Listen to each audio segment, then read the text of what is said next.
मैंने देखा वीडियो में तेल घी कुछ डाल रहे हैं, वो भी खुली आंखों में। सेफ है ऐसा कुछ प्रैक्टिस करना? मगर if you go to quacks और if you try this at home you can even lose your eye. Screen time बहुत ज्यादा है तो उससे क्या जो डार्क सर्कल्स वगैरह होते हैं उसी के कारण से होते हैं या फिर उसका कुछ अलग ही है? Whenever we are watching any screens, blink rate कम हो जाता है, मगर आप ब्लिंक नहीं करोगे तो आंख में ड्राइनेस होगी। कंटिन्यूस सुई से टुक टुक टुक टुक टुक टुक परेशान कर रहा है। अच्छा, कब से बच्चों को मोबाइल स्क्रीन देख सकते हैं तो उन्हें हार्म नहीं होगा, वो कौन सी एज होती है? यंग ऑडियंस के लिए मोस्ट बेस्ट एडवाइस इज पानी पियो।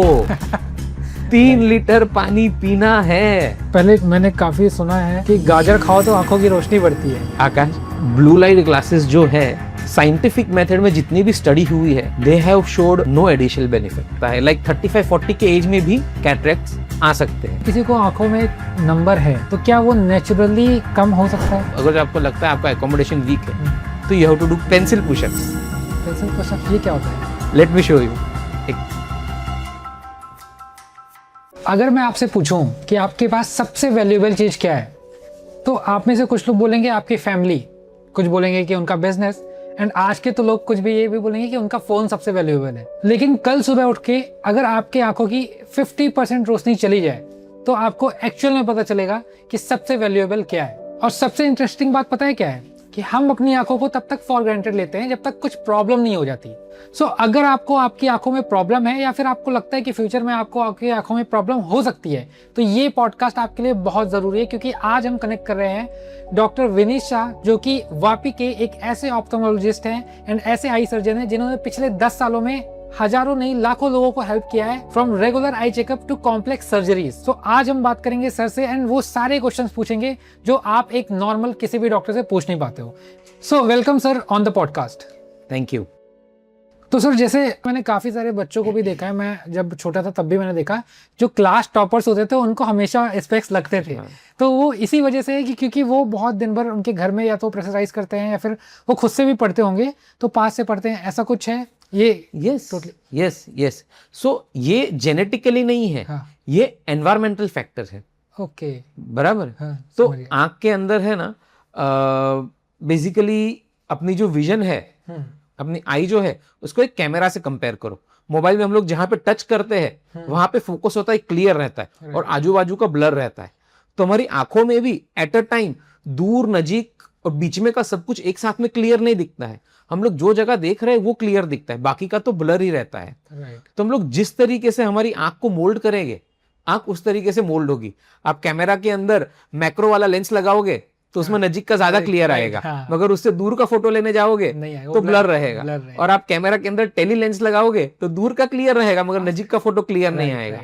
तो ब्रेन भी उसी तरीके से अडेप्ट करता है। आप उसको जितना स्टिमुलेट करोगे, आप उसको नियर एक्टिविटी के लिए ज्यादा स्टिमुलेट करोगे तो नजीक का ज्यादा फोकस करेगा, आई का ग्रोथ उस तरीके से करेगा। राइट।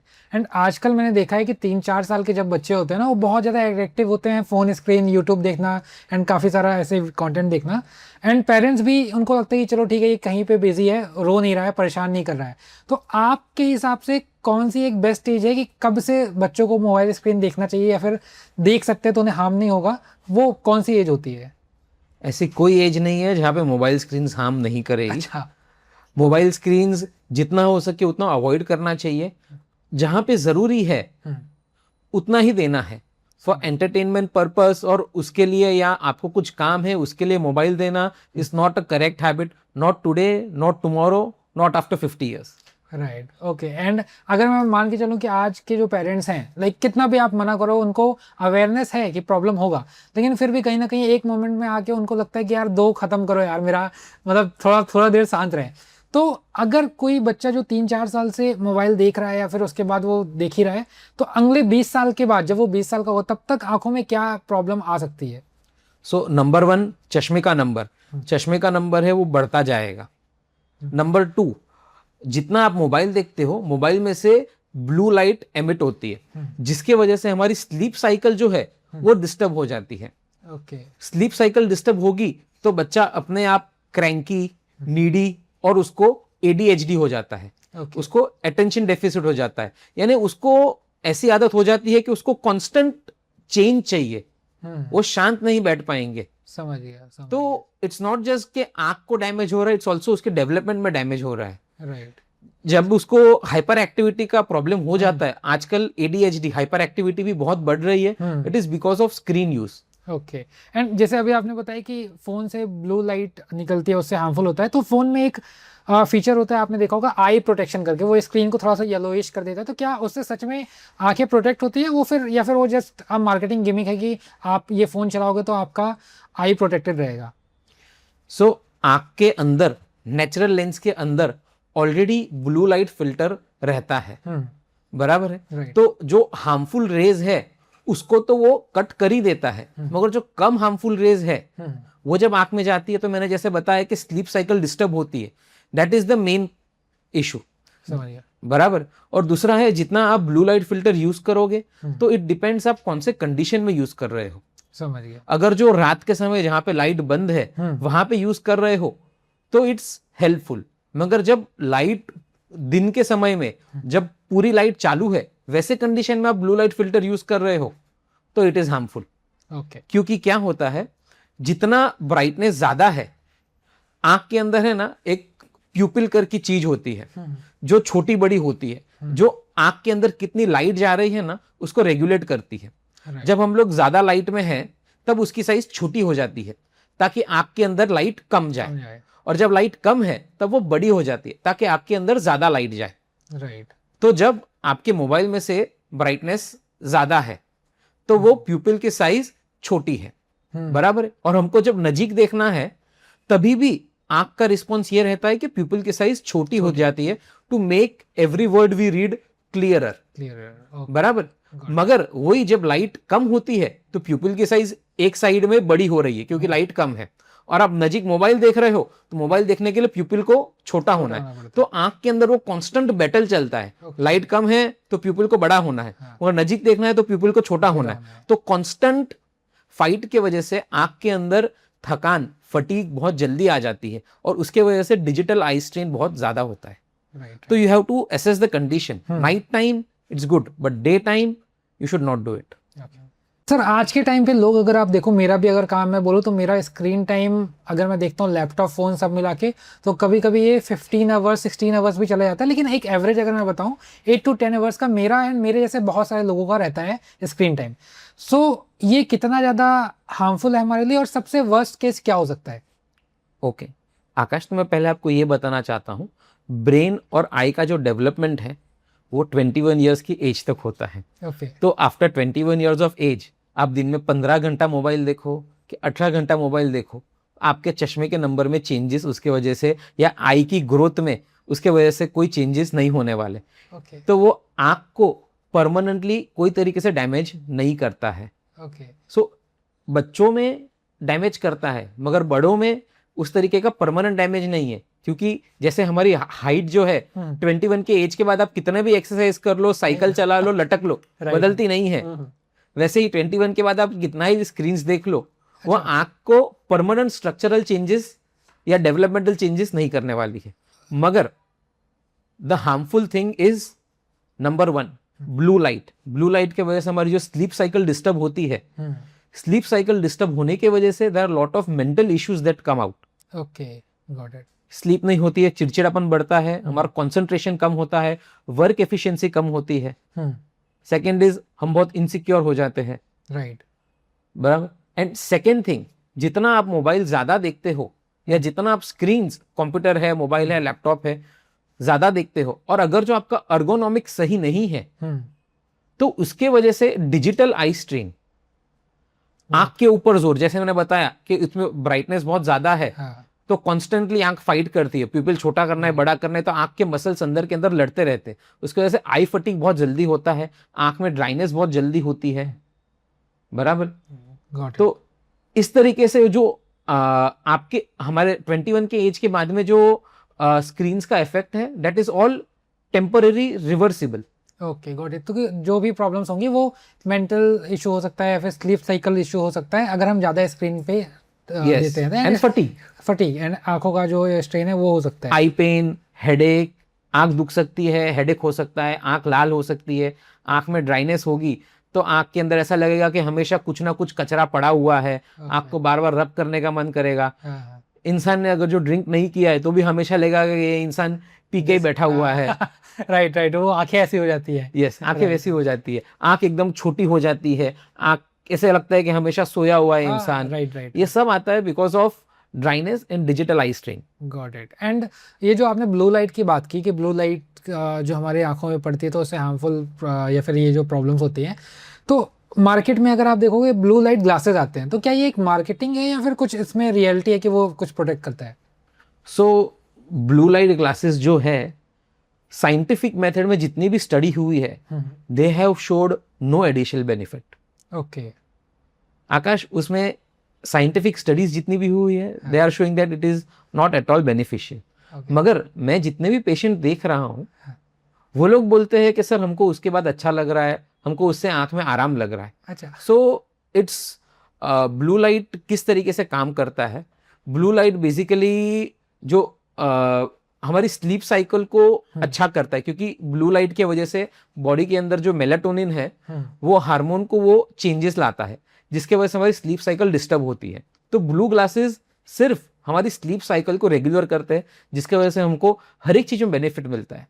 क्योंकि आपने देखा रहेगा, कोई भी चीज में आप कितना भी काम करो, rest is the most important thing. अगर जब आप एक्सरसाइज भी कर रहे हो, जिम भी कर रहे हो, तो जितना फायदा जिम से नहीं मिलेगा, उतना फायदा आपको प्रॉपर रेस्ट लेने से मिलेगा। वैसे अगर जो आपकी स्लीप साइकिल अच्छी होगी, आपका रेस्ट सही होगा, तो बॉडी नेचुरली अच्छा फील करेगी। तो हम लोग जिस तरीके से सोच रहे हैं कि blue light glasses will help, उस तरीके से ब्लू लाइट आंख को कोई डैमेज नहीं कर रही है, हमारे रेटिना को कोई डैमेज नहीं कर रही है, कॉर्निया को या लेंस को कोई डैमेज नहीं कर रही है, मगर वो डायरेक्टली एक्ट कर रही है हमारे स्लीप साइकिल पे।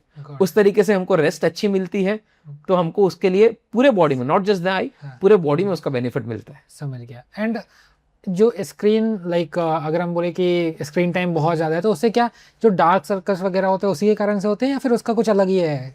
यस, जितना आपका स्क्रीन टाइम ज्यादा है, जितना आप नजीक ज्यादा देखते हो, मोबाइल हो, लैपटॉप हो, टैब हो, हमारा ब्लिंक रेट बहुत कम हो जाता है। Normally we blink for 15 to 20 times per minute. Whenever we are watching any screens, हमारा ब्लिंक रेट 65% कम हो जाता है। We only blink for 5 to 6 times per minute. Okay. और आंख में ब्लिंकिंग का काम क्या है? आंख के अंदर जो पानी है वो नीचे के बाजू जमा होता है, और आंख का जो सबसे ऊपर का लेयर है, पानी का जो सबसे ऊपर का लेयर है, वो ऑयल से बना हुआ है। ऑयल्स भी जाके नीचे जमा रहता है। तो जब ब्लिंक करते हैं और वापस आंख खुलती है, तो नीचे से लेके ऊपर तक पूरा पानी और वो ऑयली लेयर स्प्रेड होता है लाइक ग्रीस, और आंख को प्रोटेक्शन देता है। मगर आप ब्लिंक नहीं करोगे तो आंख में वो लेयर स्प्रेड नहीं होगा और आंख में ड्राइनेस होगी। Dryness is the major reason. जो हमारे डिजिटल आई स्ट्रेन है, उसका major part is dryness. Dryness आंख को परमानेंट डैमेज नहीं करेगा, मगर छोटा छोटा परेशान करेगा। जैसा है कि कोई इसने आपको मारा नहीं, मगर कंटिन्यूस सुई से टुक टुक टुक टुक टुक टुक परेशान कर रहा है। अच्छा, उस तरीके से। अच्छा सर, जैसे आपने ड्राई आई बताया कि स्क्रीन टाइम के कारण से होता क्या है कि हमारी ब्लिंक रेट कम हो जाते हैं और उससे आंखें ड्राई हो जाती है। तो ड्राई आई इसको थोड़ा सा आप और ज़्यादा सिंपलेस्ट वे हमारी ऑडियंस के लिए आप समझाओ, और क्या फैक्टर्स हैं जिसके कारण हमारी आंखें जो है वो ड्राई होती है? सो आकाश, हमारे आंख के जो टीयर्स है उसमें 3 लेयर है। सबसे नीचे म्यूसिन, जो चिपचिपा लेयर रहता है, जो आंसू को आंख के ऊपर चिपका के रखता है। बीच में का 90% है जिसमें पानी है, इलेक्ट्रोलाइट्स है, विटामिन है। और सबसे ऊपर का लेयर है वो ऑयली लेयर रहता है। ऑयल क्या करता है, आंख का जो वाटर लेयर है उसको जल्दी इवापोरेट नहीं होने देता है। आपने कभी देखा रहेगा, लोग पानी के ऊपर तेल डाल देते हैं तो वो इवापोरेशन कम हो जाता है। It works the same way. तो तीनों लेयर का होना जरूरी है। जब हम लोग जितना हमारा ड्राइनेस, तीनों में से कोई भी लेयर में डिसरप्शन हो तो ड्राइनेस हो सकता है। मगर आज के जमाने में 85% ऑफ ड्राइनेस होता है क्योंकि ऊपर का जो ऑयली लेयर है वो डिस्टर्ब हो रहा है। और ऑयली लेयर हमारे आंख की जो पलके है उसके अंदर मेबोमियन ग्लैंड्स करके होती है, जो नीचे 15-20 ऊपर 15-20 रहती है, जिसमें से वो ऑयली लेयर सिक्रीट होता है। ऑयली लेयर डिस्ट्रीब्यूट कैसे होता है मैंने बताया। वैसे जब आप ब्लिंक करते हो तब वो डिस्ट्रीब्यूट होता है। आंख की पलकों की जो ग्लैंड्स है उसमें से पानी नहीं बनता है, पानी बनता है लैक्राइमल ग्लैंड में से, जो इधर ऊपर रहती है। और पलकों, हाँ, इधर ऊपर रहती है, हड्डी के नीचे है वो। और जो ऑयली लेयर है वो पलकों में से निकलता है और जो पलकों का टिप है उसमें से आता है। समझ गया। जब हम लोग ब्लिंक करते हैं तब वो ऑयली ग्लैंड्स में से ऑयल सिक्रीट होके बाहर आता है और स्प्रेड होता है। जब हमारा ब्लिंकिंग कम हो जाता है तब वो ऑयली लेयर का सिक्रीशन भी कम हो जाता है। और डिजिटल आई स्ट्रेन में जो हम लोग ब्लिंक करते हैं ना वो भी इनकम्प्लीट रहता है। तो जो ब्लिंक करोगे तो भी आधा ब्लिंक होके ऊपर आ जाता है। उसकी वजह से ऑयल सिक्रीट तो होगा मगर स्प्रेड नहीं हो पाएगा। अगर जो ऑयल स्प्रेड नहीं होगा तो नीचे का पानी इज डायरेक्टली एक्सपोज्ड, तो वो जल्दी इवापोरेट हो जाएगा, ड्राइनेस को बढ़ाएगा। सेकेंड फैक्टर जो ड्राइनेस को बढ़ाता है दैट इज एसी। एसी क्या करता है, हवा का जो मॉइस्चर है उसको कम कर देता है। अगर जो हवा में से मॉइस्चर कम हो जाता है तो इवापोरेशन अपने आप बढ़ जाता है। नंबर 3 है इंडोर वर्क होने की वजह से एक्टिविटी कम हो गई तो लोग पानी कम पी रहे हैं। एटलीस्ट 3 लीटर्स ऑफ वाटर यानी 12 ग्लास पानी दिन में पीना कंपलसरी है। अब पानी कम पियोगे तो पानी का प्रोडक्शन ही कम होगा, अपने आप ड्राइनेस बढ़ जाएगा। नंबर 4 रात को नींद कम होना। You at least require 7 hours of sleep. आप अगर जो 7 घंटा नींद नहीं लोगे तो आंख को जो पानी का लेयर ठीक से होना चाहिए तो पानी का लेयर डिस्टर्ब हो जाता है। आंख को जो नॉर्मल हीलिंग होना चाहिए वो हीलिंग नहीं हो पाता है। 5वीं चीज, जब हमारा आंख का पानी का लेयर ठीक नहीं है तो आंख के पानी का लेयर का एक और 2 इंपॉर्टेंट काम है। एक है न्यूट्रिशन देना, सेकेंड है जो भी कचरा हवा में से आ रहा है उसको वॉश आउट करना। अगर जो बाहर का कचरा और पोलन्स वॉश आउट नहीं होंगे तो आंख के अंदर रेडनेस होना, खुजली होना, एलर्जी होना बहुत कॉमन हो जाता है। अगर जब आप थोड़े दिन तक नहीं नहाओगे तो आपको कैसे बॉडी में खुजली होनी स्टार्ट हो जाती है। वैसे आपके अंदर कचरा पड़ा रहेगा, वो वॉश आउट ही नहीं हो रहा है तो क्या होगा, आपके अंदर भी नेचुरली आपको खुजली होगी, होने ही वाली है। और एक और इम्पोर्टेंट फैक्टर है डाइट। आजकल लोगों को डाइट इतना खराब हो गया है क्योंकि पानी के लिए हर एक चीज जरूरी है। ऊपर फैटी लेयर है उसके लिए ओमेगा 3 फैटी एसिड चाहिए जो वेज सोर्स में बहुत कम सोर्सेज है। इंपॉर्टेंट सोर्सेज है walnut, flax seeds, chia seeds.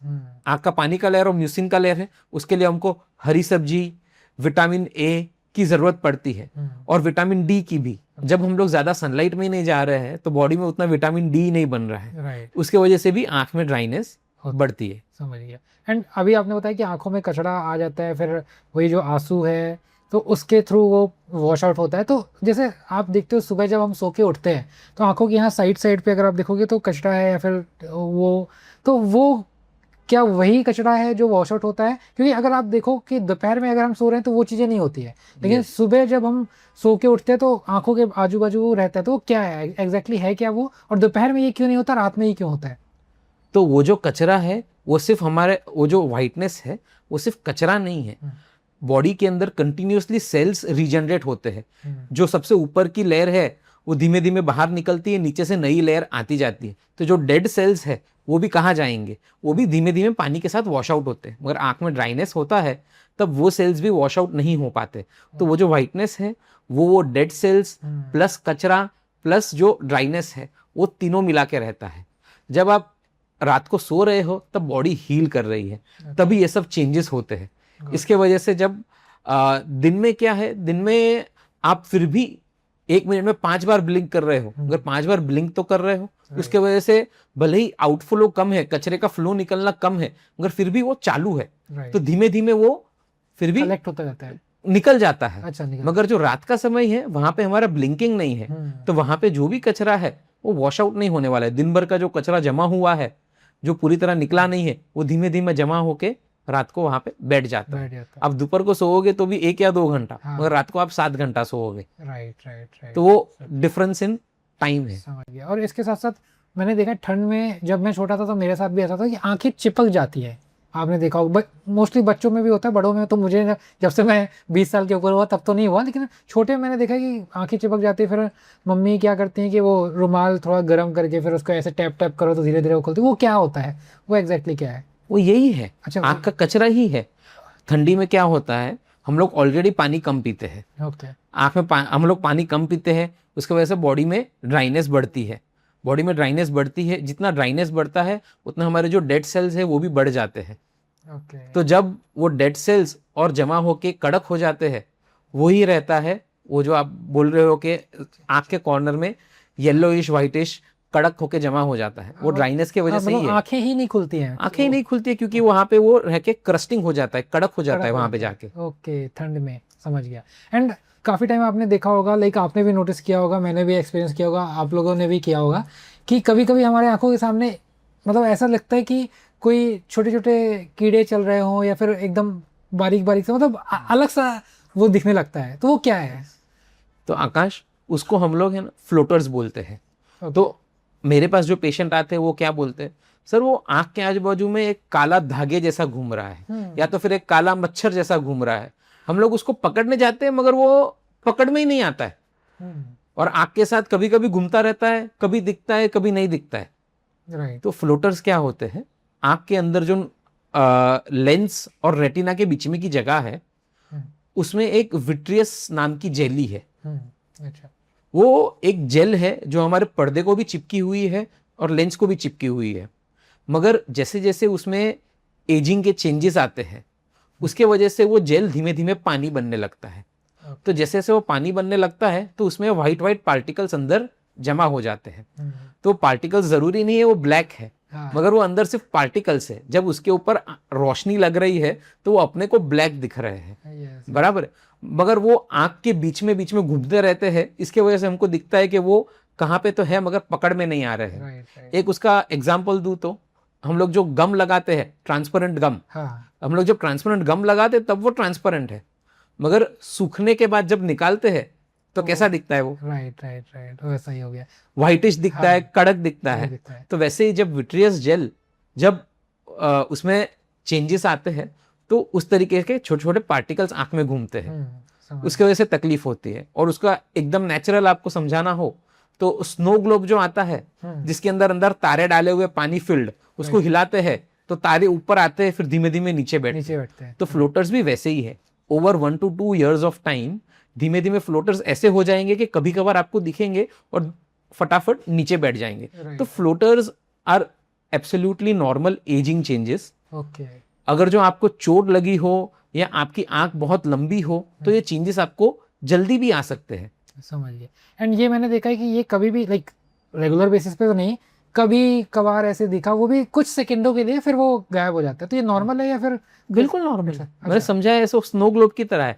आंख के अंदर वो पार्टिकल्स आए हैं, वो बाहर निकलने का उनके पास कोई रास्ता नहीं है, वो आंख में नीचे बैठे हुए हैं। आई की मूवमेंट होगी, सो के आप उठोगे, सर जोर से हिलाओगे तो ऊपर आएंगे, धीमे धीमे ग्रेविटी के साथ नीचे बैठ जाएंगे। मगर जब विट्रियस डीजनरेशन के चेंजेस शुरू होते हैं तब आंख का पूरा पानी जो है वो लिक्विफाई नहीं होता है, धीमे धीमे थोड़े थोड़े पॉकेट्स लिक्विफाई होते हैं।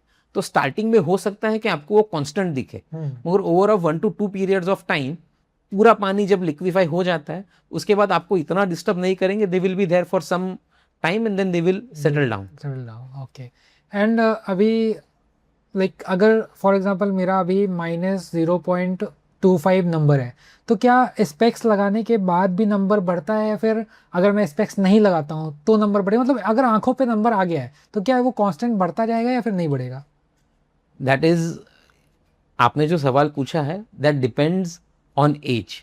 आंख का जो नंबर है वो 21 ईयर्स की एज तक बढ़ता है। अगर जो बचपन में अगर जो आप चश्मा नहीं पहनोगे तो आपको ब्लर दिखेगा, आपको ब्लर दिखेगा तो आंख उतनी ज्यादा कोशिश करेगी, जोर लगाएगी उसको देखने की। उसके वजह से जो आंख के अंदर चेंजेस होते हैं उसके वजह से आंख और लंबी होती जाती है और चश्मे का नंबर और बढ़ते जाता है। तो 0.25 नंबर या 0.5 नंबर इज नॉट रिक्वायर्ड कि आपको पहनना है। अगर जो आपको 0.75 या उसके ऊपर नंबर हो तो इट इज कंपलसरी कि आपको पहनना है। 0.25 0.5 नंबर मैं आपको लिख के देता हूँ, 90% लोगों को रहता ही है। भगवान ने आंख बनाई है, it is never 0-0। Computer reading will never be 0-0। 0.25 या 0.5 इधर उधर आने ही वाला है। इफ यू आर कंफर्टेबल, अगर जो आपको दिखने में तकलीफ नहीं हो रही है, हेडेक नहीं हो रहा है, आंख में स्ट्रेन नहीं आ रहा है, तो 0.25 या 0.5 का चश्मा नहीं पहनोगे, that's absolutely normal and absolutely fine. वो आंख को कोई डैमेज नहीं करने वाला है। हाँ, मगर अगर जो आपको ब्लर दिख रहा है और आप जोर कर करके देखने की कोशिश कर रहे हो कि मेरे को क्लियर नहीं दिख रहा है, जोर कर करके देखोगे तो उसकी वजह से आंख में ड्राइनेस भी बढ़ेगी और आंख के मसल्स ज्यादा काम करने की वजह से ब्रेन इस तरीके से डेवलपमेंट करेगा कि आंख के नंबर भी बढ़ सकते हैं। बढ़ेंगे। समझा। लाइक मुझे क्या था ना कि एज सच कोई आई का प्रॉब्लम नहीं था, मुझे सिर्फ एक स्पेक्स चाहिए था, वही ब्लू ग्लासेस जो मैंने मार्केट में सुना। तो लेंस कार्ट पे मैं गया, लेंस कार्ट में उन्होंने फ्री आई चेकअप किया, तो उन्होंने बताया इतना है। मैं बोला कि अब लेंस कार्ट पे मुझे भरोसा नहीं था, क्योंकि दे आर जस्ट कि उन्हें ट्रेनिंग दिया हुआ है, उन्होंने किया। फिर मैंने मुंबई में एक डॉक्टर थे, उनके साथ मैंने कंसल्ट किया, उनको दिखाया मैंने। तो वहाँ पे उन्होंने वो जो सारे एग्जामिन्स होते हैं उन्होंने सब किया, एंड उसके बाद उन्होंने बताया कि क्या कहते हैं कि ये 0.25 है और एक में शायद 0.5 है माइनस, है ना। तो मैंने बोला मुझे तो कभी ऐसा लगा नहीं। तो उन्होंने बोला कि आपको दूर का नहीं दिखता। मैं बोला कि जितना मुझे देखना है उतना दिखता है, उसके बाद का मुझे लगता है कि सबका ऐसा ही होगा, मुझे क्या ही, अब ज़्यादा दूर का देख के क्या ही करेंगे। लेकिन जब वो चश्मा बना, उन्होंने बोला कि एक बार ट्राई कर लो, कोई दिक्कत नहीं है, अभी जब वर्क करना तब लगाना। फिर लेकिन जब मुझे ये चश्मा मिला, फिर मैंने लगाया ना, उसके बाद एक कहते ना कि दूर का भी मुझे 4K दिख रहा था। तो तब से मैंने बोला कि यार एटलीस्ट चलो जब मैं काम करूँगा तब तो लगाऊंगा ही। और अब क्या होता है ना, जैसे मैंने इसे कॉन्टिन्यूसली मतलब वर्क करते टाइम लगाता हूँ मैं, अगर मैंने ये उतार दिया तो अभी एकदम से कुछ टाइम के लिए, कुछ मिनटों के लिए एकदम हल्का ब्लर हो जाएगा। मतलब ब्लर मतलब कि दूर का थोड़ा सा ब्लर हो जाएगा, मुझे ऐसा ऐसा करना पड़ेगा। तो क्या मतलब ये सबके साथ ऐसा होता है कि अगर स्पेक्स उतारा तो ऐसे ब्लर वगैरह दिखने लगेगा, या फिर क्या है ऐसा? वो डिपेंड करता है आपके आंख के एकोमोडेशन पे। आंख के अंदर एकोमोडेशन के लिए मसल्स रहते हैं, वो अगर जो आपके पावरफुल रहे तो चश्मा निकालने पे, अगर जो 0.25 नंबर है, चश्मा निकालने पे आपको तकलीफ नहीं पड़ेगी। और अगर जो आपका एकोमोडेशन वीक है तो फिर चश्मा निकालने पे जो होता है कि थोड़ा टाइम के लिए ब्लर दिखता है, हेडेक होता है, वो होगा। और एकोमोडेशन वीक क्यों होता है? Constant near work. ओके, या एकोमोडेशन यानी क्या होता है, हमारे आंख के अंदर का जो लेंस है वो कंटिन्यूअसली जाड़ा और पतला होता रहता है, ताकि हम लोग दूर नजीक का देख सके।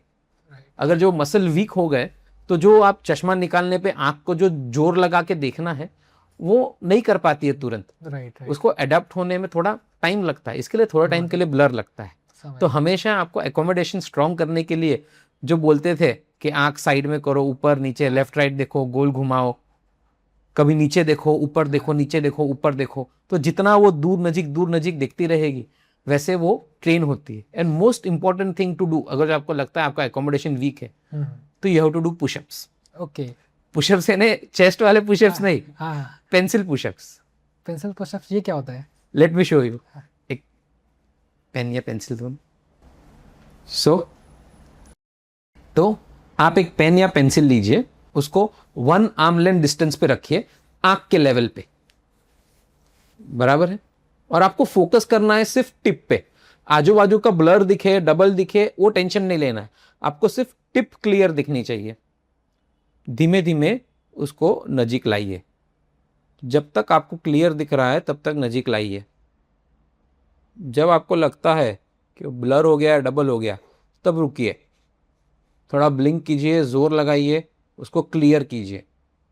जब वो क्लियर हुआ फिर आप 20 तक गिनिए, 1 2 3 4 5। 1 2 3 4 5 नहीं करना है, प्रॉपर 20 सेकेंड्स तक उसको रखना है, फिर उसको वापस दूर लेके जाइए। इससे क्या होता है, हमारे आंख के जो मसल्स है वो ट्रेन हो रहे हैं, दे आर बिकमिंग पावरफुल। उसकी वजह से आपको जो तकलीफ है वो कम होएगी। और ये जो चीज है, it should be done first thing in the morning, जब हमारे आंख के मसल फ्रेश है।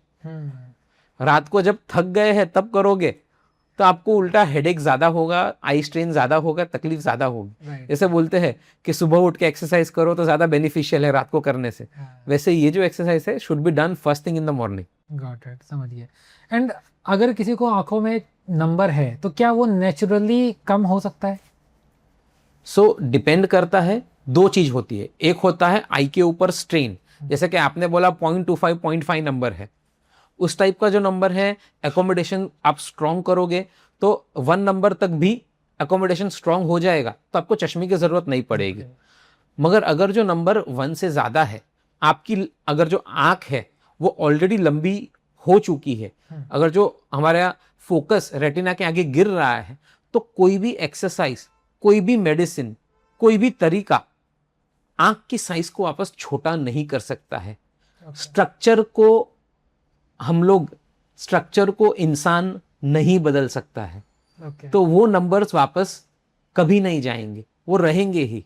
हाँ, आप आपके ब्रेन को ट्रेन कर लो कि जो दूर का दिख रहा है वो ब्लर है, दैट इज ओके, क्योंकि यहां तक दिख रहा है क्लियर है, दैट इज फाइन। आप दूर का जोर करके नहीं देखोगे तो आपको हेडेक भी नहीं होगा, कोई प्रॉब्लम भी नहीं होगा। आज के जमाने में we work in area of 10x10, 10 feet के एरिया में 1-1.5 नंबर रहा तो भी आपको इतना तकलीफ पड़ने वाला नहीं है। जो फार्मर्स थे उनको 3-3, 4-4 नंबर होते थे, मगर उन्होंने उनकी लाइफ में कभी चश्मा नहीं पहना। क्यों? क्योंकि उनको उतना प्रिसीजन से, उतना 4K में देखने की भी जरूरत नहीं पड़ी, उतना दूर देखने की उनको कभी जरूरत नहीं पड़ी। उनको यहां से नीचे झुक के काम करना है, जो भी है नियर वर्क था, तो दे वर फाइन। ऐसा नहीं है कि पहले उनको चश्मे नंबर नहीं थे, चश्मे नंबर थे मगर उनको जरूरत नहीं थी, वो पहनते नहीं थे और इसलिए उन्होंने कभी चेक नहीं कराया। राइट। तो कोई भी दवा से, कोई भी एक्सरसाइज से आपकी आंख का स्ट्रक्चर या आंख की लेंथ चेंज नहीं हो सकती। उसके वजह से आपके नंबर नहीं जाने वाले। जो बोलते हैं दैट इज 0.5, 0.75। और सेकेंड बात आप ये समझिए कि जैसे जैसे हमारी एज बढ़ती है, हमारी हाइट बढ़ती है, साथ में आंख की साइज बढ़ती है। अब तक हम लोग जो बात कर रहे हैं वो मायोपिया की है, यानी जिसमें दूर का कम दिखता है, नजीक का अच्छा दिखता है, उसमें आंख की साइज बड़ी है। तो वो हाइट बढ़ने के साथ बढ़ेगी तो उसमें चश्मे नंबर भी साथ में बढ़ेंगे। मगर उसका इस सिक्के का दूसरा पहलू है जिसको बोलते हैं हाइपरमेट्रोपिया, जिसमें आंख की साइज एक्चुअल में छोटी रहती है और हमारा फोकस जो है आंख के पीछे गिरता है। ऐसी कंडीशन में जब हाइट के साथ में आंख की साइज बढ़ेगी तो वो फोकस पॉइंट के नजीक जा रही है। तो हाइपरमेट्रोपिया प्लस नंबर्स में जैसे आपकी आंख की साइज बढ़ेगी वैसे नंबर कम होगा और 0 भी हो सकता है। तो आपको पहले देखना है आपका नंबर प्लस में है या माइनस में है। और जब आपका नंबर प्लस में है तो विद ग्रोइंग हाइट आपका नंबर कम भी हो सकता है, जा भी सकता है। और अगर जो आपका नंबर माइनस में है तो with growing height and growing size of the eye वो नंबर धीमे धीमे बढ़ने ही वाला है। समझ गया। अभी मेरा भांजा है, ही इज अराउंड 9-10 साल का होगा मेरे ख्याल से, या फिर उससे भी कम, 6 से 7 साल का होगा। उसे बचपन से ही लाइक जेनेटिक आई का प्रॉब्लम था और उसका -6 था ऑलमोस्ट। उसको बचपन से मतलब वो टीवी वगैरह कभी भी देखे बहुत पास में घुस के देखता था क्योंकि दूर से उसे दिखता नहीं था। एंड वो पिछले 2 से 3 साल से वो चश्मा, बहुत मोटा ग्लास है, वो यूज़ कर रहा है। लेकिन अभी दीदी ने दिल्ली में किसी डॉक्टर को उन्होंने दिखाया और उसके बाद उन डॉक्टर ने उन्हें एक ड्रॉप दिया, बोला कि ये ड्रॉप डालना है एंड ड्रॉप दिन में 3 बार डालना है और ड्रॉप डालने के बाद आंखों पे कपड़ा ऐसे बांध के 10 मिनट तक रिलैक्स देना है। ये अभी उन्होंने 2 महीने तक किया एंड ये नंबर उन्होंने बताया कि -6 से अराउंड -2 या फिर -1 तक आया। तो क्या ये पॉसिबल? मुझे बिलीव नहीं हो रहा था ये, तो क्या ये पॉसिबल, जैसे अभी आपने बताया कि विथ एज विथ टाइम ये बढ़ भी सकता है, कम भी हो सकता है? ओके, तो आकाश सबसे पहले मैं ये समझाना चाहूँगा, आँख में जो एकोमोडेशन है हम लोग जब बर्थ करते हैं तब एकोमोडेशन का लेवल बहुत ज़्यादा रहता है। 7-8 नंबर तक हम लोग कवर कर सकते हैं। बाय द एज ऑफ 21-22 वो एकोमोडेशन का पावर कम होके 2 से 3 नंबर तक आ जाता है। बराबर। तो बच्चों में जब भी हम लोग आंखों का चश्मे का नंबर चेकअप कराते हैं, कंप्यूटर में जो रीडिंग आता है वो एक्चुअल में आंख के साइज के हिसाब से नहीं, एकोमोडेशन कौन से लेवल पे है उसके हिसाब से आता है। So that may not be true. जो कंप्यूटर रीडिंग आता है, जो यूजुअली ऑप्टिकल शॉप्स में वो लोग जो चेक करते हैं, वो हमेशा नंबर सही नहीं होता। आंखों में मैं जब भी बच्चों का चेकअप करता हूं तो पहले आंख में साइक्लोप्लेजिक ड्रॉप्स डालता हूं जिससे आंख का एकोमोडेशन है दैट बिकम्स 0। तो उसके बाद हम लोग जब रीडिंग लेते हैं तो एक्चुअल रीडिंग आता है। तो हो सकता है कि आपके भाई को एक्चुअल में नंबर हो 1 या 2 ही, मगर वो जोर लगा के देख रहा हो, इसके लिए कंप्यूटर में रीडिंग आ रहा था 6 और बहुत सालों से वो गलत नंबर पहन रहा था। ये सिर्फ उसकी बात नहीं है। मेरा बड़ा भाई है डॉक्टर संकीत शाह, वो स्किन स्पेशलिस्ट है। उनको एक्चुअल में चश्मा नंबर 0 है, मगर वो जोर करके देखते थे तो उनको 2 नंबर का चश्मा आ गया, तो he was using it since a long time. उनका चश्मा नंबर निकालने का ऑपरेशन करने गए, हाँ। तो जब ड्रॉप्स डाल के देखा तो उनका 0 नंबर है। अच्छा। 0 नंबर होता चश्मा नंबर निकालने का ऑपरेशन ही कैसे करे? समझ गया, मतलब उनको चश्मे की जरूरत नहीं थी। बहुत सारे ऐसे लोग होंगे Yes. जिनको चश्मे की जरूरत नहीं, लेकिन सिर्फ वो जोर लगाते हैं। जोर लगा के देखते हैं तो ब्रेन को लगता है कि जोर लगाना इज नॉर्मल, और कॉन्स्टेंटली जोर लगाए हुए स्टेट में ही रह जाती है आंख, जिसके वजह से फॉल्स नंबर दिखाते हैं। Right. तो कभी भी आपको बच्चों का चश्मा नंबर चेक कराना हो हम्म। तो ऑलवेज ड्रॉप्स डाल के, फर्स्ट टाइम जब चेक कराते हो तब साइक्लोप्लेजिक ड्रॉप्स डाल के ही चेक करवाना है। समझ गया, समझ गया। एंड जैसे अभी आपने बताया कि लोग क्या करते हैं, ऑप्टिशियन के पास जाके चेक कराते हैं, तो छोटे शहरों में बहुत कॉमन है कि लोग चश्मा बनवाने के लिए ऑप्टिशियन के पास जाते हैं, उसने जो चेक किया वही उन्होंने बनवा लिया। लेकिन ये कहाँ तक सेफ है या फिर कितना रिस्की हो सकता है कि ऑप्टिशियन के पास और एक डॉक्टर के पास ना जाके ऑप्टिशियन से ही किसी ने अगर चेक करवा लिया? सो ये डिपेंड करता है कि आपका ऑप्टिशियन जो है उसका नॉलेज कितना है। अगर जो ऑप्टिशियन का नॉलेज अच्छा है तो optician can do all this very nicely. Okay. मगर out of India, in US and other countries, ये काम ऑप्टिशियन ही करते हैं, but they are very well trained. सिर्फ चश्मा नंबर निकालने में नहीं, वो चश्मा नंबर भी निकालते हैं, साथ में ड्रॉप्स डाल के पीछे का पर्दा भी देखते हैं। ओके। मगर एट प्रेजेंटली इंडिया में जो ऑप्टोमेट्रिस्ट है they are not that well trained. Got it. तो ऑप्टिशियन के पास चश्मा नंबर निकालना है, आफ्टर 21 ईयर्स ऑफ एज है, आप चश्मा नंबर निकाल रहे हो, इट इज फाइन। मगर अगर जो फर्स्ट टाइम आपको चश्मा नंबर निकालना है तो you should go to a eye doctor. Eye doctor. और अगर जो आपको ऐसा लग रहा है कि मेरे चश्मा नंबर सेट नहीं हो रहा है, मुझे हेडेक हो रहा है या बार बार चेंज हो रहा है, then you should go to a doctor to get it checked. Got it, got it. And पहले मैंने काफ़ी सुना है कि गाजर खाओ तो आंखों की रोशनी बढ़ती है ना, और घास में चलो तो आंखों की रोशनी बढ़ती है। तो ये कहाँ तक सही है, कहाँ तक ये मिथ है? आकाश, एक तरीके से सही है, एक तरीके से मिथ है। जिस तरीके से नॉर्मल लोग सोचते हैं हाँ। वो मिथ है, अच्छा। मगर उसके अंदर की सच्चाई क्या है वो मैं बताता हूँ। हाँ। गाजर से हमारी आंख की रोशनी नहीं बढ़ती है। ओके। गाजर से हमारी आंख की लेंथ के ऊपर या एकोमोडेशन के ऊपर या चश्मे या नंबर के ऊपर कोई फर्क नहीं पड़ता है। ओके। गाजर के अंदर क्या है? गाजर के अंदर विटामिन ए का प्रीकर्सर है, बीटा कैरोटीन। हाँ। Vitamin A is very important for the eyes. जब भी हम लोग को कम लाइट, डिम लाइट या रात को देखना रहता है तो उसके लिए हमको विटामिन ए लगता है। ओके। तो जितना आप गाजर का इंटेक, विटामिन ए का इंटेक अच्छा रखोगे, उतना आपका विजन का क्वालिटी अच्छा रहेगा। आंख के ऊपर जोर कम गिरेगा तो चश्मा नंबर आने के चांसेस कम रहेंगे। आप विटामिन ए कम खाओगे, रात को नहीं दिखेगा, जोर कर करके देखोगे, आंख रब करोगे, वो सबकी वजह से आंख में चेंजेस हो सकते हैं। समझ लिया। वो डायरेक्टली Yes. नहीं है, इनडायरेक्टली वो इनडायरेक्टली। मगर डायरेक्टली वो चश्मे नंबर को ना सुधारता है ना चश्मे नंबर को लाता है। आता है। समझ गया। अभी मैंने एक रील देखा था अभी कुछ दिन टाइम पहले, वो पता नहीं कोई एक थेरेपी सेंटर था या फिर कुछ था, आयुर्वेदिक वाले कोई डॉक्टर थे या फिर सो कॉल्ड डॉक्टर तो नहीं थे शायद, बहुत सारे अभी मार्केट में आ गए हैं जो अपने आप को आई इन्फ्लुएंसर कहते हैं और ये सब। उन्होंने यहाँ पे कुछ आटे टाइप का आंखों के पास लगाया, फिर ऑयल या फिर घी कुछ ना कुछ से डाल के जो भी उनके पेशेंट थे या फिर कुछ उनको रखा। तो क्या ऐसा कुछ घी ऑयल ये सब डाल के आंखों में रखने से क्या नंबर कम होता है, या फिर ये सिर्फ लाइक ऐसे बकवास ही है? आंख में घी या तेल डालने से आंखों का नंबर कम नहीं होता है। मगर घी या तेल क्या है? They are fats.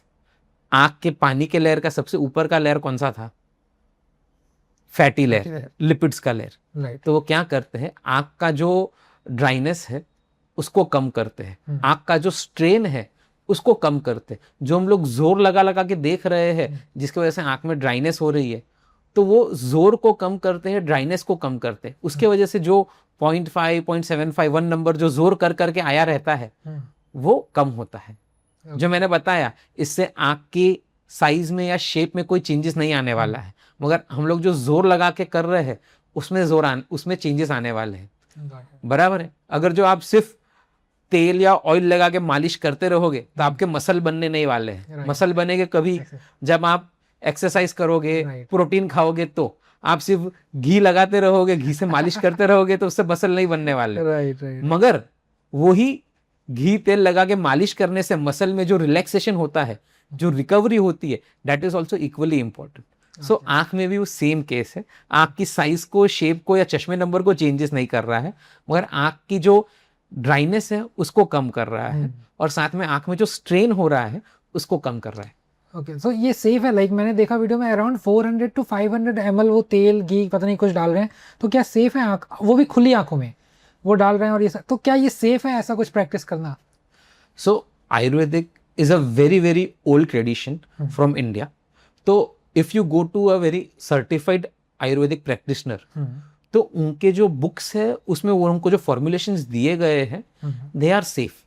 मगर if you go to quacks और if you try this at home, it can be very very harmful, you can even lose your eye. Right. So अगर जो आपको ऐसा कुछ ट्राई करना है तो प्रॉपर सर्टिफाइड आयुर्वेदिक स्पेशलिस्ट के पास ही जाना है और करना है। लोग खुद घर पे बिल्कुल भी ट्राई नहीं करना है। लोग आजकल क्या करते हैं ना, ज्यादातर बिलीव करते हैं होम रेमेडीज पे, कि पहले मैं खुद से ही सारे नुस्खे कर लूं, फिर जब चीजें खराब हो जाएंगी तब डॉक्टर के पास जाऊंगा। तो ऐसी कोई होम रेमेडीज है जो आपको लगता है कि अगर आपको इनिशियल स्टेज है तो आप होम रेमेडीज ट्राई कर सकते हो, ऐसा कुछ है क्या? ओके, सो नंबर 1, 3 लीटर पानी। अच्छा, okay. So most important thing for eyes is 3 litre पानी, 7 आवर्स ऑफ स्लीप, सोने से 1 घंटे पहले नो स्क्रीन, क्योंकि आप स्क्रीन देखते रहोगे आपको नींद नहीं आएगी, वो विशियस साइकिल चलती रहेगी। 7 hours of sleep, 1 hour before no mobile. खाने में balance diet which should includes green leafy vegetables for antioxidants, carrot for vitamin A and carotenoids. You can also have papaya or sweet potato and mangoes. For omega-3 fatty acids, you can have walnut, flax seeds, chia seeds. And most important thing in the age of digital eye strain is a rule of 20-20-20. What is this 20-20-20? Okay, so rule of 20-20-20 is every 20 minutes take a break for 20 seconds by looking at a distance of 20 feet or more. बराबर? तो आप जब भी नजीक का काम कर रहे हो, बुक पढ़ रहे हो, मोबाइल देख रहे हो कि कंप्यूटर देख रहे हो, 20 मिनट हुए कि उठने की जरूरत नहीं है, चाय break, coffee break, washroom break लेने की जरूरत नहीं है, सिर्फ चेहरा ऊपर करो, दूर देखो, खिड़की से बाहर, दरवाजे से बाहर एटलीस्ट 20 फुट दूर देखो, तो आंख के जो मसल्स है वो रिलैक्स हो गए, और 20 सेकंड तक देखना है। जब आप 20 सेकंड तक देखते हो तो आंख के मसल को रिलैक्स होने के लिए उतना टाइम काफी है, आधा घंटा 1 घंटा ब्रेक लेने की जरूरत नहीं है। 20 सेकंड्स में आप 5-6 बार ब्लिंक भी कर सकते हो, जिससे आंख का जो टीयर फिल्म है वो भी रिकवर हो जाएगा, आंख के मसल्स है वो भी रिकवर हो जाएंगे, and after that time you can again work. इसी के लिए आप देखोगे तो पहले के जमाने में टीवी सीरियल के episodes were around 20-22 minutes, right. Everything was timed at 20 to 30 minutes. आज के जमाने में वो बढ़ गया है 40 मिनट्स टू 1 आवर, राइट। मगर पहले के जमाने everything was timed at 20-30 minutes. So पहले के जमाने के लोग थे, they were doing everything scientifically. आज के लोग उतना नहीं सोचते हैं, मगर पहले बहुत सोचते थे। तो that is everything was timed at 20-30 minutes. Right. So 20 minute break, 20 feet दूर देखना है, एंड 20 सेकंड के लिए देखना है? नहीं, हर 20 मिनट पे 20 सेकंड के लिए ब्रेक। 20 मिनट्स का ब्रेक नहीं, 20 सेकंड्स का ब्रेक। अच्छा, 20 मिनट में ब्रेक लेना है, 20 फुट तक देखना है आपको दूर, और 20 सेकंड तक देखना है, ऐसा? Yes, got it. So easy कर दे, हर आधे घंटे पे नजर ऊपर उठाओ, दूर देखो आधे मिनट के लिए, वापस काम चालू करो, वो ज्यादा सही है। Got it. बराबर, गॉट इट। तो सर, आगे बढ़ने से पहले मुझे कैटरैक्ट के बारे में आपसे बात करनी थी कि कैटरैक्ट क्या होता है, और क्या सिर्फ कैटरैक्ट बूढ़े लोगों में होता है या फिर यंग ऑडियंस को भी हो सकता है? सो सबसे पहले ये समझिए, कैटरैक्ट कोई बीमारी नहीं है। कैटरैक्ट एक नॉर्मल एजिंग प्रोसेस है। जैसे हमारे बाल सफ़ेद होते हैं, वैसे आँख के अंदर जो भगवान ने नेचुरल लेंस दिया है उसके स्ट्रक्चर में चेंजेस आने के वजह से वो वाइटिश होने लगता है, क्लाउडी होने लगता है, जिसको हम कैटरैक्ट बोलते हैं। वो क्लाउडी होता है, उसके वजह से लाइट जो है ठीक से पास नहीं हो पाती, इसके वजह से हमको ब्लड दिखता है। सो कैटरैक्ट यूजुअली 55-60 के एज के बाद देखा जाता है, मगर अभी बिकॉज ऑफ सम कंडीशंस जैसे कि diabetes, because of use of steroids, steroid use यानी सिर्फ जिम वाले स्टीरॉइड्स नहीं, कभी हम लोग बीमार गिरते हैं तब स्टीरॉइड देते हैं, स्किन की कंडीशन कुछ होती है वहां पे स्टीरॉइड्स आता है, कभी एडमिट होते हैं उसमें स्टीरॉइड्स देते हैं। एंड अभी मैंने तो रिसेंटली देखा है जो स्किन ब्राइटनिंग क्रीम्स जो होते हैं, मैक्सिमम स्किन ब्राइटनिंग क्रीम्स के अंदर स्टीरॉइड होता है। तो कांस्टेंट यूज के वजह से भी कैटरेक्ट जल्दी आ सकता है, लाइक 35-40 के एज में भी कैटरेक्ट्स आ सकते हैं। And in some cases it is also developmental, by birth also किसी किसी को कैटरेक्ट का तकलीफ हो सकता है। Got it. एंड कैटरेक्ट का ट्रीटमेंट ऑप्शंस क्या क्या है? कैटरेक्ट का सिर्फ और सिर्फ आकाश एक ही ट्रीटमेंट है, अच्छा, दैट इज सर्जरी। ओके, उसमें ना कोई दवा का असर है, ना चश्मे का असर है, ना कोई थेरेपी का असर है, ना कोई दवा है जो उसको अटका सकती है, ना कोई ट्रीटमेंट है जो उसको अटका सकती है। There is only one treatment for cataract, that is surgery. Okay. And cataract के सिम्टम्स क्या हैं, लाइक यंग ऑडियंस पे, लाइक अगर कोई 30 to 50 के बीच का है तो उसे क्या ऐसे सिम्टम दिखें जिससे उसे लगे कि हाँ ये कैटरेक्ट हो सकता है? सो यूजुअली ये एज में जो कैटरेक्ट होता है that is usually because of diabetes और स्टीरॉइड्स और डेवलपमेंटल। तो इसमें most common type of cataract is posterior subcapsular cataract, यानी लेंस का जो सबसे पीछे का भाग रहता है वहां पे एकदम सेंटर में कैटरेक्ट आता है। जो नॉर्मली एज के हिसाब से जो मोतियाबिंद आता है ना, वो साइड से शुरू होता है और बीच में आता है। मगर ये टाइप का जो कैटरेक्ट है, पीएससी कैटरेक्ट, वो शुरू सेंटर से होता है। तो जब भी सामने से लाइट आती है तब हमको दिखने में तकलीफ होती है। मोस्ट कॉमन कंप्लेन रहती है नाइट ड्राइविंग के तरफ, शाम को 7 बजे के बाद जब सामने से गाड़ी की लाइट आती है तब दिखना एकदम कम हो जाता है। हमको सब कुछ जो दिखता है ब्लर्ड दिखता है। ब्लर्ड दिखता है यानी आप ऐसा समझ लो कि प्लेन ग्लास है और उसके ऊपर आप फिल्म लगा लो या ब्राउन ग्लास रहता है, वो उसमें से कैसा दिखेगा, आपको वैसा दिखने लगता है। समझ गया, समझ गया। और जब भी आपको नजीक का काम करना हो तब दिखने में ज्यादा दिक्कत होगी। दूर का दिखने में इतनी दिक्कत नहीं होगी, मगर नजीक का दिखने में ज्यादा दिक्कत होगी, क्योंकि नजीक का जब देखते हैं तो हमारी प्यूपिल छोटी होती है और कैटरेक्ट एकदम सेंटर में है, उसकी वजह से दिक्कत ज्यादा होती है। जब प्यूपिल थोड़ी बड़ी होती है तो कैटरेक्ट के बाजू में से लाइट अंदर जाती है और हमको फिर भी दिखता है। तो प्यूपिल छोटी कब कब होती है, जब सामने से लाइट ज्यादा आए या एकदम ब्राइट लाइट कंडीशन में आप बैठे हो, या तो फिर आप जब नियर वर्क कर रहे हो, उस टाइम पे प्यूपिल छोटी है, उस टाइम पे आपको तकलीफ ज्यादा होती है। तो इस टाइप के कैटरेक्ट में ये तकलीफ होती है। तो कैटरेक्ट अभी तक आपने अपने पूरे करियर में जब से आप देख रहे हो तो सबसे कम एज का कैटरेक्ट का पेशेंट कौन सा आया आपके पास अभी तक? Think 9 years। 9 years? कैटरेक्ट का तो और भी आया है, लेस देन 1 year भी आया है। What I have operated is 9 years। Okay, तो 9 years। मुझे तो लगता था कि कैटरेक्ट अगर होता भी है तो अराउंड 20-25 के बाद होता होगा, लेकिन 9 years, लाइक ये बहुत ही छोटी एज है। सो एक्चुअल में भाई बहन थे, हाँ, दोनों को था। अच्छा, हाँ, जेनेटिक था क्या? जेनेटिक नहीं बोल सकते, उसको डेवलपमेंटल बोलते हैं। Okay, it can B genetic, it can B developmental. कभी कभी मम्मी के जब पेट में रहते हैं तब इन्फेक्शंस होते हैं, थोड़े वायरल इन्फेक्शंस होते हैं, one from the torch group, उसके वजह से भी कैटरेक्ट डेवलप होता है। समटाइम्स ड्यूरिंग डिलीवरी जब हम लोग वो बच्चे को पकड़ के निकालते हैं उस टाइम पे आंख पे जोर गिर जाता है, उसके वजह से भी डेवलपमेंटल कैटरेक्ट हो सकता है। कभी कभी बच्चों में थोड़ी डिजीज रहती है जिसमें स्टीरॉइड्स देने पड़ते हैं, उसके वजह से भी जल्दी कैटरेक्ट आ सकता है। समझ गया। तो वो दोनों भाई बहन में कैटरेक्ट था, और जो यंगर जो था बिकॉज ऑफ कैटरेक्ट उसके डेवलपमेंटल माइलस्टोन्स बहुत डिलेड थे।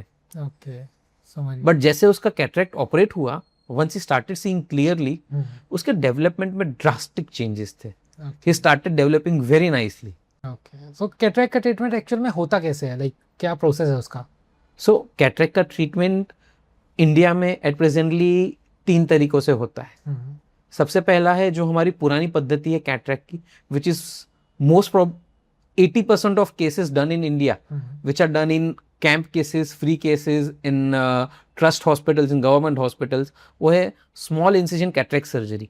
वो वेस्टर्न कंट्रीज में इतना पॉपुलर नहीं है क्योंकि वहाँ पे उतना तभी था नहीं। इंडिया में ही वो ज़्यादा पॉपुलर है, and some countries of Africa side.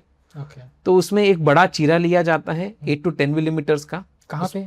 आंख में, आंख का जो व्हाइट पार्ट है। अच्छा, talking about traditional small incision cataract surgery. उसमें आंख के व्हाइट पार्ट के ऊपर 7 से 8 मिलीमीटर का चीरा लेते हैं, आंख के अंदर जाते हैं। कैटरेक्ट जो है उसको एक तरबूज की तरह समझो, उसमें ऊपर एक खड्डा गिराया, अंदर से पूरा कैटरेक्ट निकाल दिया, बाहर की थैली छोड़ दी, ओके, उसको एक टुकड़े में बाहर निकाल देते हैं और वही थैली में एक आर्टिफिशियल लेंस डाल के बंद कर देते हैं। और उसके बाद आता है modern cataract surgery, that is phaco emulsification. उसमें हम लोग अल्ट्रासाउंड एनर्जी यूज करते हैं। उसमें बेनिफिट क्या है, the incision is very small, from 2 millimeters to 3 millimeters, तो healing is very fast, recovery is very fast, patient discomfort is very less. तो उतनी सी जगह में से हम लोग अंदर जाते हैं विद अल्ट्रासाउंड प्रोब। अंदर जाके हम लोग लेंस को छोटे छोटे टुकड़े में डिवाइड करके अंदर ही पिघला के खा जाते हैं। और फिर लेंस डाल के बंद कर देते हैं। अभी आप सोचोगे 12-13 मिलीमीटर का लेंस 2-3 मिलीमीटर में से कैसे जाएगा? 2 मिलीमीटर का एल्यूमिनियम फॉइल है, वो आप मार्केट में परचेस करते हो तो कितने पैकिंग में आता है? राइट, इतने से पैकिंग में। तो वैसे ही जो लेंस रहता है उसको फोल्ड करके रोल करके आता है। इट्स अ फोल्डेबल लेंस, तो वो फोल्डेड रहता है जो अंदर जाके खुल जाता है, स्प्रेड होता है। यस। ओके, एंड ये लेंस कितने टाइप के होते हैं? लेंस एट प्रेजेंटली 4 टाइप के आते हैं। सबसे पहला लेंस है दैट इज मोनोफोकल, यानी आंख के लिए बेसिकली आपको ये समझना जरूरी है 3 डिस्टेंस होते हैं। एक रहता है दूर का डिस्टेंस, दूसरा रहता है बीच में का। बीच में का डिस्टेंस यानी क्या आता है, जो कंप्यूटर है, किचन का ओटा है, जब बच्चे नीचे खेल रहे जमीन जो देखना है, वो सब बीच में के डिस्टेंस में आता है। और तीसरा आता है नजीक, नियर डिस्टेंस। नियर डिस्टेंस यानी हाथ में हम लोग जो मोबाइल पकड़ते हैं, रीडिंग करते हैं, 3 डिस्टेंस। तो सबसे पहले monofocal. Mono means 1, single focus. तो उसमें फोकस सिर्फ रहता है दूर के लिए, तो उसमें हमारी दूर की नजर साफ होती है, बीच में नजीक के लिए चश्मे की जरूरत पड़ती है। सेकेंड टाइप ऑफ लेंस आता है ट्राईफोकल। ट्राई मीन्स 3, दूर बीच में नजीक तीनों जगह फोकस होता है। तो उसमें हमारा दूर बीच में नजीक तीनों क्लियर होता है और उसमें चश्मे की जरूरत मिनिमल रहती है। मगर उसमें थोड़े साइड इफेक्ट्स भी रहते हैं, जैसे लाइट लगने पे थोड़े ग्लेयर्स होता है, हेलोज होता है, कभी कभी थोड़ा लाइट लगने पे इरिटेशन होता है। समझ गया। और थर्ड टाइप का जो लेंस है, जो at presently I feel is the best lens, is the EDOF lens, extended depth of focus lens. उसमें हमारी दूर की नजर, बीच में की नजर लगभग क्लियर हो जाती है, सिर्फ नजीक के लिए चश्मे का जरूरत पड़ता है। But the best part is उसमें side effects are very less. Okay, side effect जैसे कि ग्लेयर्स है, हेलोज है, लाइट लगने में जो तकलीफ पड़नी है, लॉस ऑफ कॉन्ट्रास्ट है, लॉस ऑफ कलर सेंसिटिविटी है, वो सब बहुत कम रहता है। समझ गया। And the last type is toric. They are special type of lenses जो तीनों में आते हैं, मोनोफोकल, ट्राईफोकल एंड इडॉफ। आंख के अंदर जब हमारा कॉर्निया का शेप थोड़ा इरेगुलर रहता है, जिसकी वजह से आंख में कॉर्नियल एस्टिग्मेटिज्म रहता है, तो उसको करेक्ट करने के लिए टोरिक लेंसेज रहते हैं। Got it. एंड अगर किसी को ट्रीटमेंट करवाना है, कैटरेक्ट सर्जरी करवानी है, तो ऐसी कौन सी 3 चीजें हैं जो उसे सर्जरी के पहले ध्यान रखनी है, या फिर एटलीस्ट डॉक्टर से पूछना है, वो ऐसी कौन सी 3 चीजें होंगी? सबसे पहले कि उसकी जो लाइफस्टाइल है डॉक्टर को समझना जरूरी है और पेशेंट को समझना जरूरी है। हर एक लेंस हर एक इंसान के लिए बेस्ट नहीं होता है। Right. Every lens is tailored to a person.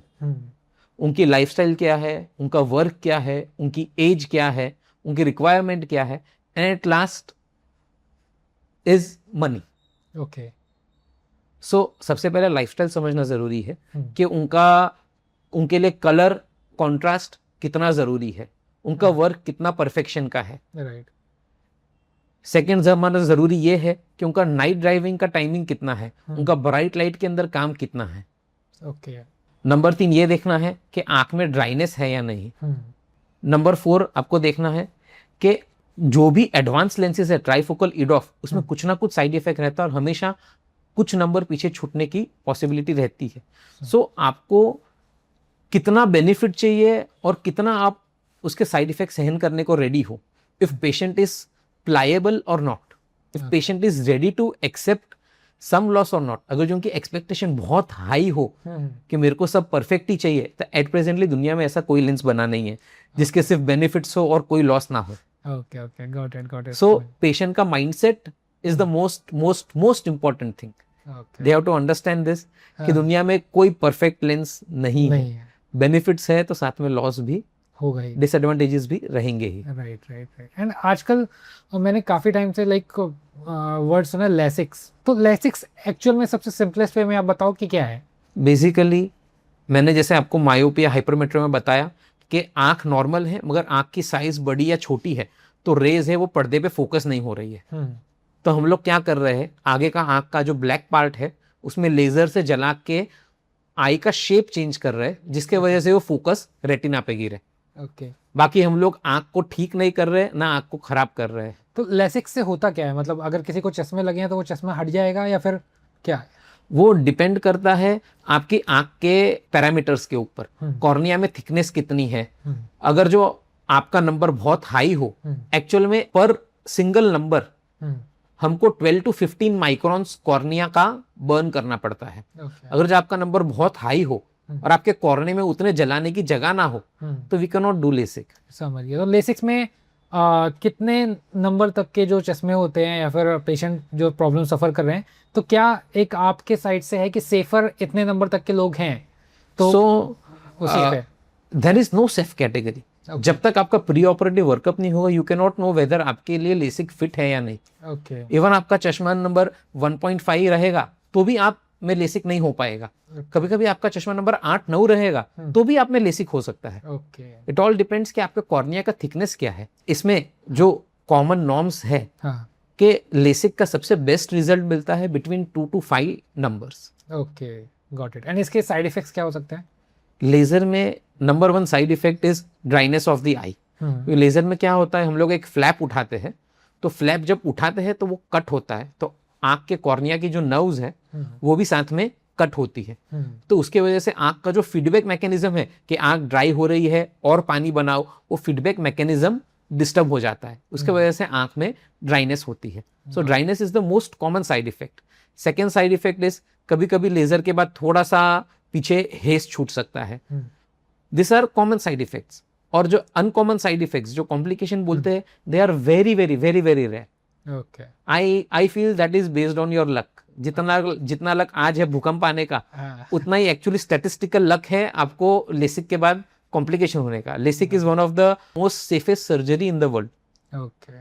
तो उसमें complication chances are barely there.